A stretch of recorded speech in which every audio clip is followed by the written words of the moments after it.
சிரிப்பு ஒவ்வொருத்தருக்கு ஒவ்வொரு மாதிரி பிடிச்ச இடத்துல சிரிப்பாங்க, பிடிச்சவங்களுக்காக சிரிப்பாங்க, மனசில் இருக்க வலியை காட்டிக்காமல் இருக்கிறதுக்காகலாம் சிரிப்பாங்க.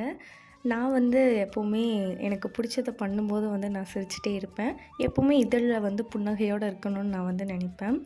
ஆக்சுவலாக நம்மளை பார்க்கும்போது மற்றவங்க பாசிட்டிவ் எனர்ஜியோடு இருக்கணும் அப்படின்னு நான் சொல்லவே மாட்டேன். நம்மளை பார்க்கும்போது நமக்கு எப்போவுமே பாசிட்டிவாகவே இருக்கணும். ஸோ நல்லா சிரிங்க.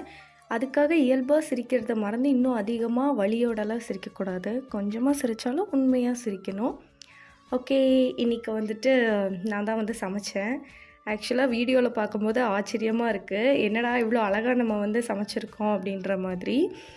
சாப்பிட்றதுக்கும் நல்லா தான் இருக்குது. ஆக்சுவலாக நீங்களும் உங்களுக்கு பிடிச்சதை சமைச்சு பிடிச்சவங்க கூட உட்காந்து நிறைய பேசி நல்லா டைம் ஸ்பெண்ட் பண்ணி அழகாக சாப்பிடுங்க. ஹெல்த்தெல்லாம் பார்த்துக்கோங்க. அவ்வளோதான்.